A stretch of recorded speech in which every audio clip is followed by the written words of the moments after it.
What is going on, everybody? It's your oh so beloved and glorious Mace Valor here in Washington, off in the sticks, as it were. Hanging out with family. It's Father's Day as of this recording. God knows when I'll have the time and or energy to edit and upload. But hey, you know what? Here I am. And it's been over a year now since I've been on TaskRabbit. And you know what? I wanted to kind of go into like a year review to tell you guys my experience and how it's changed my life and how it's provided opportunities, some headaches here and there, and just my takeaway for the platform overall moving forward into year two, utilizing it for my own personal success. So for those of you that don't know, TaskRabbit is an independent contractor, app-based lead generator platform for people to partake in the gig economy. I guess on paper that's the best way that I can describe it. It really, honestly, at the end of the day, it's you make a profile, you choose your skill sets, and then people hire you directly based upon your profile and your hourly rate, and they say, hey, come over and do this. And you talk to them beforehand. You say, all right, yeah, this looks within the scope of something that I can do. Perfect, let's go out and do this. And by and large, for every one of the different platforms that are similar to this that I have utilized, this is the one that I've had the most success with, which is why I've stuck with it for so long. I've done Tackle, I've done Handy, I've done Pulse, I've done Postmates, I've done DoorDash, and none of these platforms at all hold a candle to TaskRabbit. That isn't to say that TaskRabbit isn't without its problems in and of itself, but when compared to the other platforms, it is by far the most beneficial for you owning your success. And before I get too crazy on a tangent, owning your success is owning your success. Prime example, for many of you that have watched my content over the years, you guys will know that I've done pretty heavily Amazon Flex. And wow, that was quite something. I made some decent coin, but when you do all the calculations of gas and mileage and maintenance on your vehicle, in comparison to for the time that you're doing it, I did 5-hour blocks at $90 a pop, and I was only able to do one a day, but that's still $90 a day, plus the food delivery stuff I would do after that. I was making decent money, but that's just the numbers. When you start crunching the numbers, when you start accounting for your gas and then the upkeep on your vehicle and all these things that we just, it's not a big deal. Oil change once every 5,000 miles or however, or you don't really put these things into consideration, but you really should, because you're utilizing this vehicle extensively to the point where you're going to have to maintain it far more than a normal vehicle. Which is why I don't do the food delivery stuff anymore, because for the amount of money that you get paid for the amount that you're actually putting into the work, it just doesn't add up. And these companies do these delivery jobs mainly for the lack of overhead. We as independent contractors, we're not employees, so the payroll and the benefits that would go to traditional employees, we don't get them. And on top of it, the employer or the company, the platform, doesn't have to shell out for those things. So it's a lot of give and take. But with Amazon Flex, if you guys have watched my stuff, I was extensive on that for a while. I ended up getting terminated. And that was around the time they were rolling out Amazon Fleet in the Las Vegas area. So, and I already have my issues with that, which if you've ever watched live streams, I've gone into why the Amazon Flex program in and of itself is just one giant, massive, I don't want to say the word scam, but it's not beneficial for the people that are actually getting involved with it. When you crunch the numbers, when you do the math, it doesn't add up.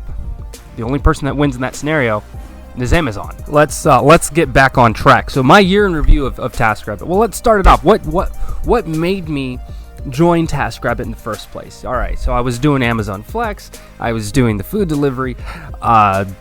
And then I got a job doing HVAC. I worked there for a little over 2 weeks, and I couldn't stand it anymore for a plethora of different reasons, mainly all pointing towards the people that I was working with. The company itself was fine, but the individuals, my coworkers, I just couldn't stand them. And it got to the point where I just didn't want to go into work. I did go into work, but I ended up quitting because working with these people, if there's another option, I'm going to take it because I have control of my own life. So I was like, I'm not doing this. So I went back to doing food delivery and stuff. And that's like a snake eating its own tail. Like, yeah, you're making like $200-$300 a week doing this food delivery stuff, right? And that's cash money in your pocket. How much of that are you spending in gas? Well, I was driving around a Ford Ranger at the time, and that thing was a gas guzzler when you compare it to a more fuel economic vehicle. So I was spending at least a third, if not more, of my paycheck strictly in gas just to keep it running. You got to spend money to make money kind of thing. And I'm in the game of trying to make money for my skill set as opposed to how many dollars I can put into something, at least at that time. I was tired of putting too much, running my truck into the ground, basically. I was tired of, keeping my fingers crossed that a client would tip me, because that would then be my profit. Because if you guys know me, I'm not pro tipping. I'm not against it entirely, but I just think it's bogus entirely. And it should kind of be done away with, but it is a thing and it is what it is. And the fact that my profits from the efforts I was putting into work solely relied on people tipping me, especially, which is really weird, tipping me before they even got their deliveries with DoorDash, because you pay ahead of time, you tip ahead of time. That makes no rational sense whatsoever. I was tired of it. I was tired of working somewhere with people that would berate me and borderline harass me. I was tired of doing this food delivery stuff. So, you know what? There's other gig economy stuff out there. Let me see what's out there. And I have heard of TaskRabbit, but they had the $25 non-refundable registration fee, which at that point in my life was $25. That's a lot of money that could go to gas money. That $25 could then easily turn into $40 by doing the food delivery. So it's like, that's a lot of money for me to put into something when I'm cutting it very close to the end of the month. I can't do this. So I said, you know what? Let me do it. I don't want to do DoorDash. I don't want to do anything else. I have the tools. I have the skill set to do this handyman stuff. Let me see what I can do. So I threw my hat in the ring, as it were, and I got approved. I was good. The background check was good, which I wasn't worried about. I was more so concerned about the fact that, well, what if there's already too many people out here anyway? I register, they put me on this long waiting list, and I gotta wait. It's like I need to work now. So what I do is, don't put all your eggs in one basket. So I also applied and worked for Handy. I worked for Tackle. Well, not for, but on these platforms as well. Tackle, I eventually quit. I just stopped utilizing the platform. Handy kind of faded away on its own. I'm still active on Handy, but I have not received any work. There's not been any updates for any work to be had in Vegas. Handy's doing its own thing in different areas, and it's slowly dying on its own, mainly because there's no lack of customer or tech support or any real version of that at all. And it's same thing can be said for Tackle. They're just garbage platforms that, they serve a very specific niche very, very poorly. Yeah, so with TaskRabbit, if I'm trying to remember correctly, my first job was actually working at the Las Vegas Convention Center. $19 an hour take home for me. I think it was like 21 and some change for the client. It was for a company called Jevo. It was a Jello shot maker. And I helped them out, set up their booth, helped prep all the Jello shots and stuff. And the technology of the company I was working with was very fascinating. It was really cool. I love working conventions. You see and you're a part of a lot of really awesome stuff. But the big takeaway for me from that was it was my first job. It was my first interaction with how all this stuff works. And, it was great. It worked out well. The client was happy and all that jazz. And, for a first time round, first job, it was easy, it was peasy. It was a nice steady transition because we set up the booth, and then the next couple hours was making Jello shots in these Jello shot makers, and I loved it. I thought it was great. It was a good first step.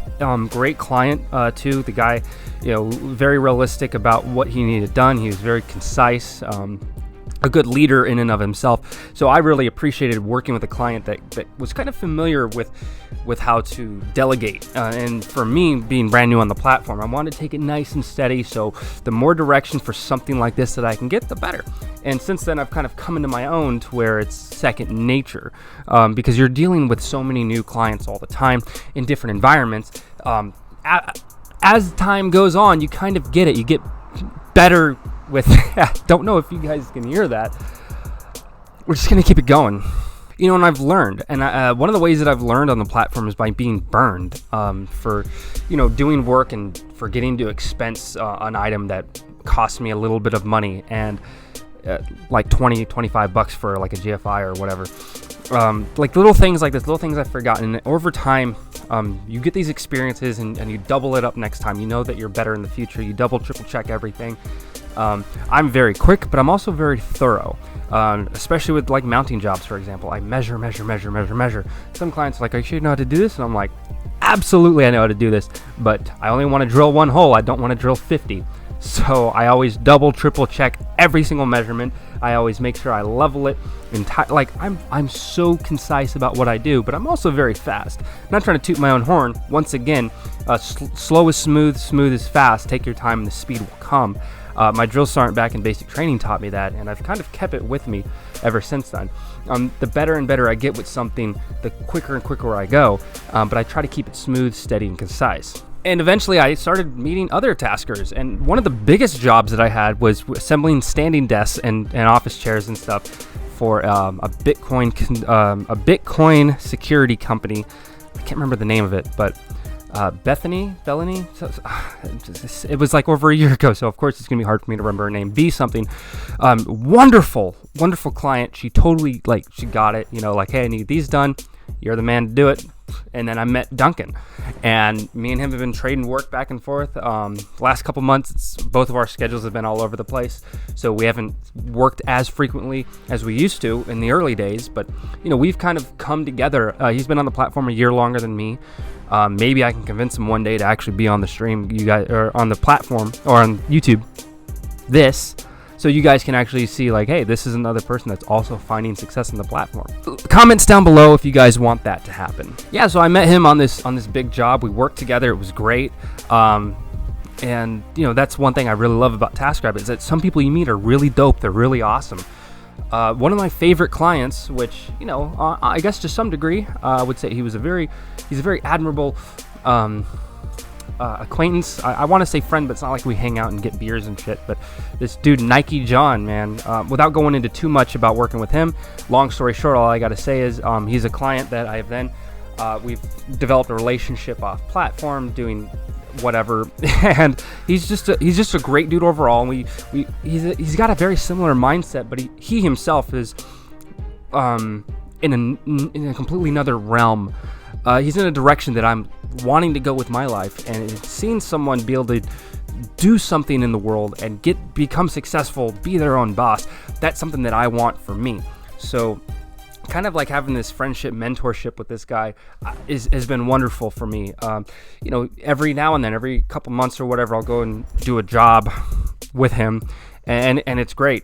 We shoot the shit, we talk, and bounce ideas back and forth, and he's actually peered my eyes in particular directions, kind of tip me and give me some advice on different things that I'm looking forward to do, because that goes back to the whole owning your own success thing.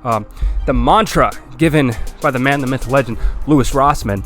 Love watching a lot of his videos. I don't really watch the board repair stuff as much as I do of him talking about being a business owner, because that's what we're doing on TaskRabbit. Going back to the whole own your own success thing. With Amazon Flex, yeah, you're be your own boss. You're making your own hours. You set your schedule as you want. That's not being your own boss. You still have someone to answer to. When you do Amazon, when you do Grubhub, Uber, Lyft, any of these independent contractor, gig economy platforms, what you're doing is you're opting in to work on a semi-whatever contract basis that could disappear at a moment's notice for this company. So, you're working on behalf of them. That's it. You're not truly owning your own success. The way that you own your own success is by creating and doing something that you then reap all the benefits from. You're the one that's solely responsible for everything that you put into it, but you're also owning everything that comes out of it. Prime example is that you guys have known me. I've been writing my book, and that's something that I own. That's something that I created, something that I made, and that is something that I then in turn own. I'm owning my success in that prime example. See, with TaskRabbit, it's a great way to utilize for lead generation, to be able to find clients and develop these long-lasting business relationships so you can continue to make your portfolio do work and become successful in that vein. And I've also had some really bad clients, okay? I don't want to get too hemmed up on it. We've seen all my videos about me complaining about bad clients. But in this past year, I've had clients that throw up bogus credit card information. So I'll go and work for them, and then there's a credit card issue. I've done hours and hours and hours and hours worth of work, hundreds of dollars for them not to pay. Thankfully, with TaskRabbit, they act as lead generation and a payment threshold. So I do end up getting my money back regardless, but it's still, when it happens, you got to wait like at least an extra week to get your funds, and it's a headache. It's definitely a headache, but thankfully, TaskRabbit has that under control. And I have had that where I've done work for a client that lives right around the corner from me, do all this work, they don't pay, and then it goes to CC issue. Eventually, I get my money back. I met this chick at a gas station by the house, and she's like, oh, hey, oh my gosh, I love what you did with the drapes. It looks so amazing in the house. And I'm like, I'm glad you like it. She's like, oh, we want you to come back again and do more work, and you're just so wonderful the first time. And I was like, yeah, I'm not going to be able to, though. And she's like, oh, that's unfortunate. Why not? You're not doing TaskRabbit anymore? No, you never paid. You never paid. And then they get all like, oh, I'll have to check and look into that. Yeah, okay. It happens a lot. There's quite a few people that will put bogus credit card information in or whatever, and they'll just never come back and pay. There have been times where I have gotten a CC issue and the client went out of their way. They messaged me on the app somehow, even after the job's closed. Sometimes clients can still message you, and they're like, oh, I put the wrong credit card information in. I just updated and put the new one in. It should be good. I just want to let you know I'm sorry. And I've had clients tell me that, like, oh, I'm sorry, I put the wrong info in. Here you go. It's all good. Those are the best clients. And I've had a lot of clients that are great. They're wonderful. They get it, you know. They refer me over to their friends and stuff, and it's great. I still need to actually make business cards. I keep forgetting to do that. I ran out not too long ago, so I need to order some more. I had some magnetic ones a while back.